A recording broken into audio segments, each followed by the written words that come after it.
The Rubaiyat, written by Omar Khayyám, narrated by Zenobia. We are no other than a moving row of magic shadow shapes that come and go round with the sun-illuminated lantern held in midnight by the master of the show. Introduction. I first read Edward FitzGerald's celebrated if controversial version of Omar Khayyám's Rubaiyat when I happened upon it in my father's extensive library when I was a sophomore at Notre Dame High School. I have since read it countless times, even purchasing over 10 different editions of the widely read poem, which is arguably the most famous Persian literary work in the world. While there is much debate about Omar Khayyám's philosophical outlook, is his message Sufi-oriented or existentially hedonistic? There is no doubting its beauty and its profundity of thought. My own opinion, after going through Khayyám's work countless times and having done research into his scientific background, is that the Rubaiyat is deeply agnostic and is a masterful precursor to the existentialism of Nietzsche, Sartre and Camus. Khayyám doesn't give us any absolute answers, but rather shows us repeatedly the brevity of our own lives and how little pomp and circumstance matter in the objective schema of life. Khayyám's notion of live here and now and not worry about tomorrow can indeed be interpreted as a critique of those religionists concerned with punishment and reward in the reputed afterlife. But it can also be viewed as a positive affirmation to appreciate life on its own terms and honor what we have. Wake, for the sun who scattered into flight the stars before him from the field of night, drives night along with them from heaven and strikes the Sultan's turret with a shaft of light. Before the phantom of false morning died, methought a voice within the tavern cried, "When all the temple is prepared within, why nods the drowsy worshipper outside?" And as the cock crew, those who stood before the tavern shouted, "Open then the door, you know how little while we have to stay, and once departed may return no more." Now the new year, reviving old desires, the thoughtful soul to solitude retires, where the white hand of Moses on the bough puts out, and Jesus from the ground suspires. Iram indeed is gone with all his rose, and Jamshid's 7-ringed cup where no one knows, but still a ruby kindles in the vine, and many a garden by the water blows. And David's lips are locked, but in divine high-piping Pelevi with wine, wine, wine, red wine, the nightingale cries to the rose, that sallow cheek of hers to incarnadine. Come, fill the cup and the fire of spring, your winter garment of repentance fling. The bird of time has but a little way to flutter, and the bird is on the wing. Whether at Nishapur or Babylon, whether the cup with sweet or bitter run, the wine of life keeps oozing drop by drop. The leaves of life keep falling one by one. Each morn 1,000 roses brings, you say. Yes, but where leaves the rose of yesterday? And this first summer month that brings the rose shall take Jamshid and Kaikobad away. Well, let it take them. What have we to do with Kaikobad the Great or Kaikosru? Let Zal and Rustum bluster as they will, or Hatim call to supper, heed not you.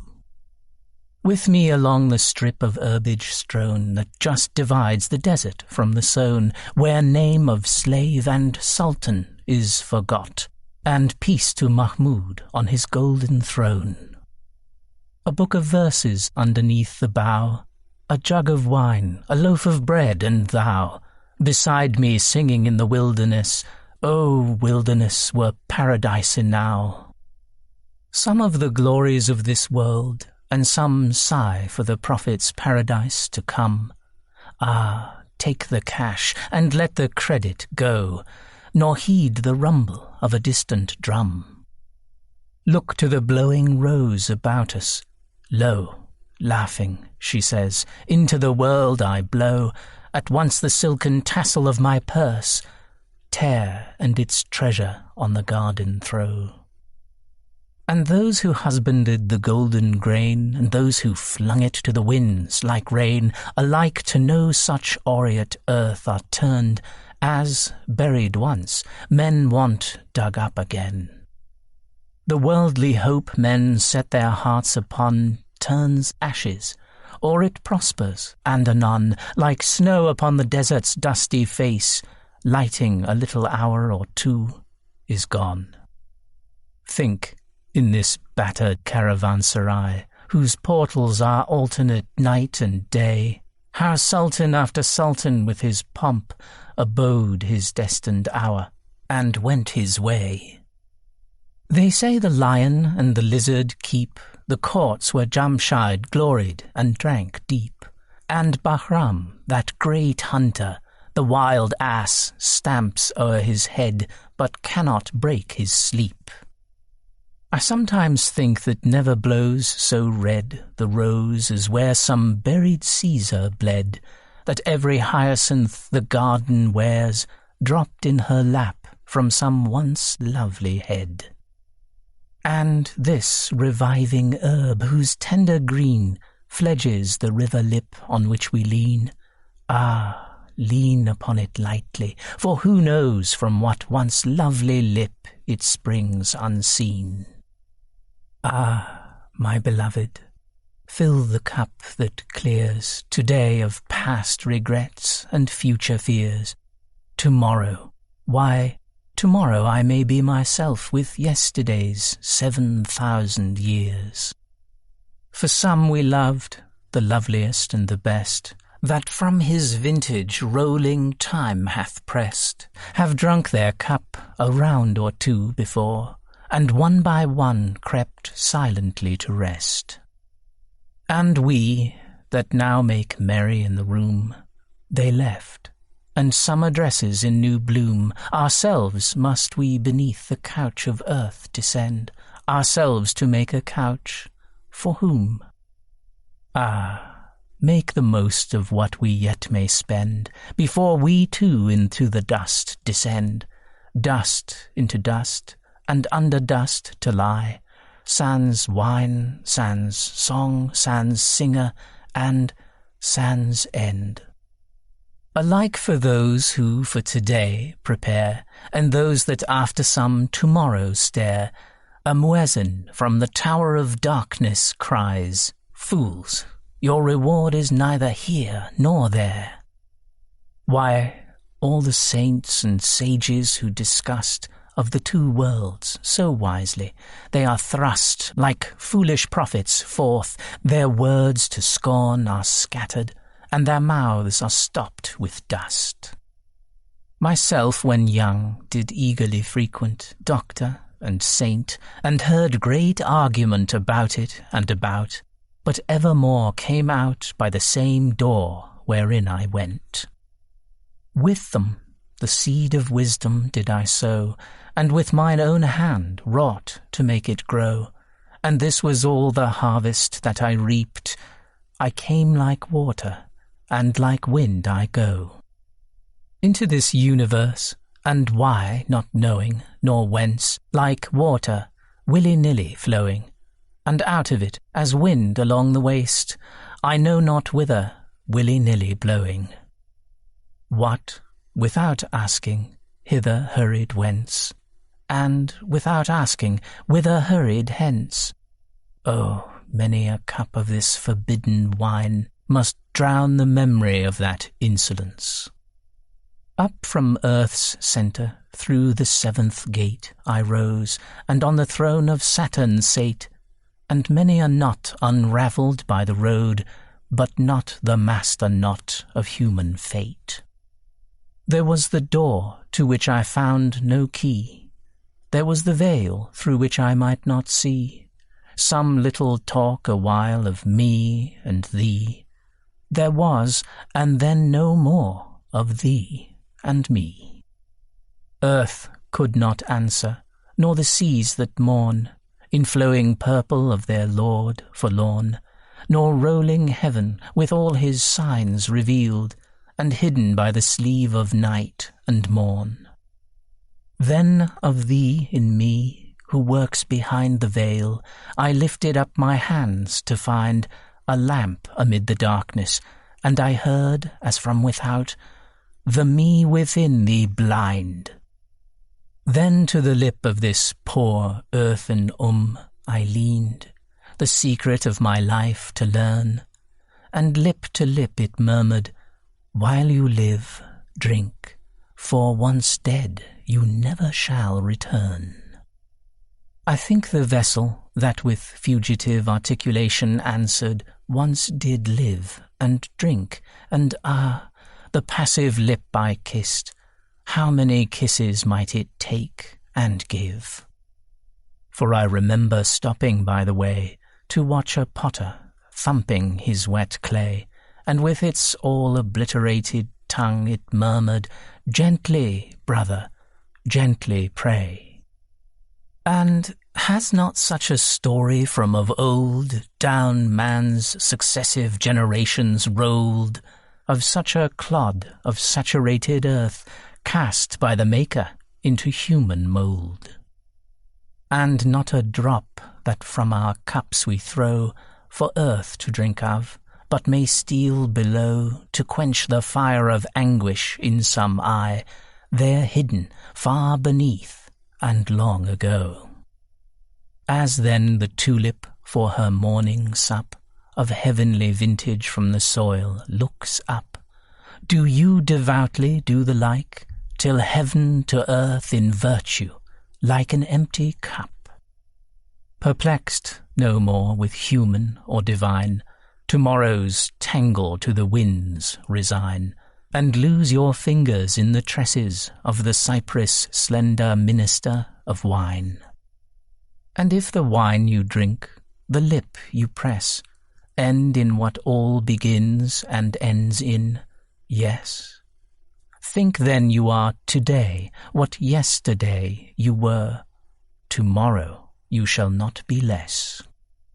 So when that angel of the darker drink at last shall find you by the river brink, and offering his cup invite your soul forth to your lips to quaff, you shall not shrink. Why, if the soul can fling the dust aside, and naked on the air of heaven ride, were't not a shame for him in this clay carcass crippled to abide? 'Tis but a tent where takes his one day's rest, a sultan to the realm of death addressed. The sultan rises, and the dark Ferash strikes, and prepares it for another guest. And fear not, lest existence, closing your account and mine, should know the like no more. The eternal Saki from that bowl has poured millions of bubbles like us, and will pour. When you and I behind the veil are past, oh, but the long, long while the world shall last, which of our coming and departure heeds, as the sea's self should heed a pebble cast. A moment's halt, a momentary taste of being from the well amid the waste, and lo, the phantom caravan has reached the nothing it set out from. Oh, make haste. Would you that spangle of existence spend about the secret? Quick about it, friend. A hair perhaps divides the false from true, and upon what, prithee, may life depend? A hair perhaps divides the false and true. Yes, and a single aleph were the clue. Could you but find it, to the treasure house, and peradventure to the master too, whose secret presence through creation's veins, running quicksilver-like, eludes your pains, taking all shapes from Ma to Mahi, and they change and perish all, but he remains. A moment, guest, then back behind the fold, immersed of darkness round the drama rolled, which, for the pastime of eternity, he doth himself contrive, enact, behold. But if in vain, down on the stubborn floor of earth and up to heaven's unopening door, you gaze today, while you are you, how then tomorrow, when you shall be you no more? Waste not your hour, nor in the vain pursuit of this and that endeavour and dispute. Better be jocund with the fruitful grape than sadden after none, or bitter fruit. You know, my friends, with what a brave carouse I made a second marriage in my house, divorced old barren Reason from my bed, and took the daughter of the vine to spouse. For is and is not, though with rule and line and up and down by logic I define, of all that one should care to fathom, I was never deep in anything but wine. Ah, by my computations, people say, reduce the year to better reckoning. Nay, 'twas only striking from the calendar, unborn tomorrow and dead yesterday. And lately, by the tavern door agape, came shining through the dusk an angel shape, bearing a vessel on his shoulder, and he bid me taste of it, and 'twas the grape. The grape that can with logic absolute the 72 jarring sects confute, the sovereign alchemist that in a trice life's leaden metal into gold transmute. The mighty Mahmud, Allah-breathing Lord, that all the misbelieving and black horde of fears and sorrow that infest the soul scatter before him with his whirlwind sword. Why, be this juice the growth of God, who dare blaspheme the twisted tendril as a snare? A blessing, we should use it, should we not? And if a curse, why then, who set it there? I must abjure the balm of life, I must, scared by some after-reckoning ta'en on trust, or lured with hope of some diviner drink to fill the cup when crumbled into dust. Of threats of hell and hopes of paradise, one thing at least is certain, this life flies. One thing is certain, and the rest is lies. The flower that once has blown forever dies. Strange, is it not, that of the myriads who before us passed the door of darkness through, not one returns to tell us of the road which to discover we must travel too. The revelations of devout and learned who rose before us and as prophets burned are all but stories which, awoke from sleep, they told their comrades, and to sleep returned. I sent my soul through the invisible, some letter of that afterlife to spell, and by my soul returned to me, and answered, I myself am heaven and hell. Heaven, but the vision of fulfilled desire, and hell, the shadow from a soul on fire, cast on the darkness into which ourselves so late emerged from shall so soon expire. We are no other than a moving row of magic shadow shapes that come and go round with the sun-illuminated lantern held in midnight by the master of the show. But helpless pieces of the game he plays upon this checkerboard of nights and days, hither and thither moves and checks and slays, and one by one back in the closet lays.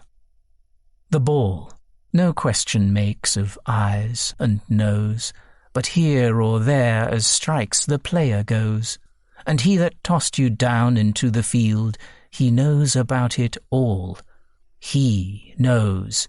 He knows. The moving finger writes, and, having writ, moves on, nor all your piety nor wit shall lure it back to cancel half a line, nor all your tears wash out a word of it. And that inverted bowl they call the sky, whereunder crawling cooped we live and die, lift not your hands to it for help, for it as impotently moves as you or I. With earth's first clay they did the last man knead, and there of the last harvest sowed the seed, and the first morning of creation wrote what the last dawn of reckoning shall read.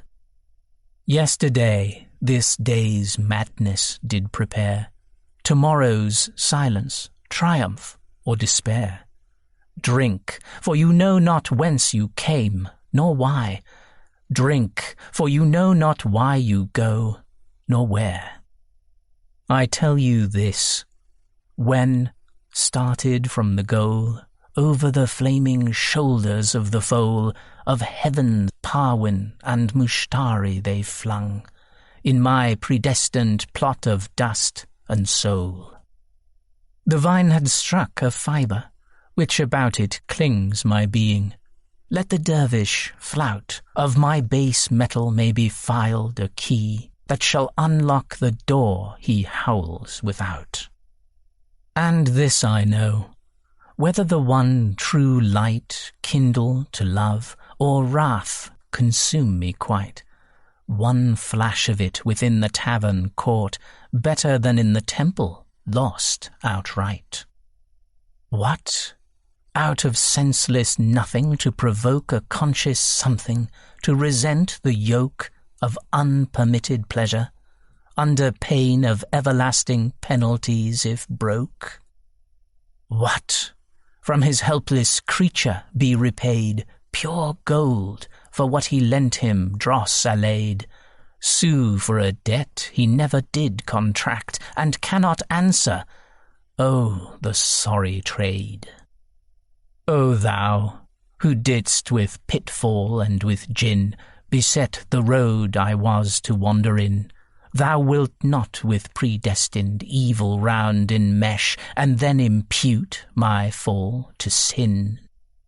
O thou, who man of baser earth didst make, and even with paradise devise the snake, for all the sin wherewith the face of man is blackened, man's forgiveness give and take. As under cover of departing day slunk hunger-stricken Ramazan away, once more within the potter's house alone I stood, surrounded by the shapes of clay. Shapes of all sorts and sizes, great and small, that stood along the floor and by the wall, and some loquacious vessels were, and some listened perhaps, but never talked at all. Said one among them, surely not in vain my substance of the common earth was ta'en, and to this figure moulded to be broke, or trampled back to shapeless earth again. Then said a second, ne'er a peevish boy would break the bowl from which he drank in joy, and he that with his hand the vessel made will surely not in after wrath destroy. After a momentary silence spake some vessel of a more ungainly make. They sneer at me for leaning all awry. What, did the hand then of the potter shake? Whereat some one of the loquacious lot, I think a Sufi pipkin waxing hot, all this of pot and potter, tell me then, who is the potter, pray, and who the pot? Why, said another, Some there are who tell of one who threatens he will toss to hell the luckless pots he marred in making. Pish! He's a good fellow, and 'twill all be well. Well, murmured one, let whoso make or buy my clay with long oblivion is gone dry, but fill me with the old familiar juice, methinks I might recover by and by. So while the vessels one by one were speaking, the little moon looked in that all were seeking, and then they jogged each other. Brother, brother, now for the porter's shoulders not a-creaking.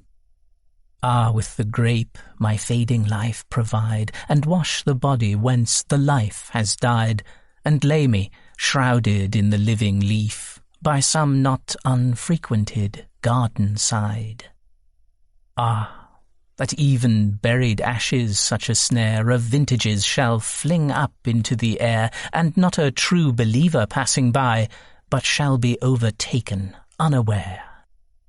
Indeed, the idols I have loved so long have done my credit in this world much wrong, have drowned my glory in a shallow cup, and sold my reputation for a song. Indeed, indeed, repentance oft before I swore, but was I sober when I swore? And then came spring, and rose in hand my threadbare penitence a-pieces tore. And much as wine has played the infidel, and robbed me of my robe of honour, well, I wonder often what the vintners buy, one half so precious as the stuff they sell. Yet, that spring should vanish with the rose, that youth's sweet-scented manuscript should close, the nightingale that in the branches sang, whence and whither flown again, who knows? Would but the desert of the fountain yield one glimpse, if dimly, yet indeed revealed, to which the fainting traveller might spring, as springs the trampled herbage of the field. Ah, love, could you and I with him conspire to grasp this sorry scheme of things entire? Would not we shatter it to bits, and then remould it nearer to the heart's desire? Yon rising moon that looks for us again, how oft hereafter will she wax and wane? How oft hereafter rising look for us through this same garden, and for one in vain? And when like her, O Saki, you shall pass among the guests, star-scattered on the grass, and in your joyous errand reach the spot where I made one turn down an empty glass.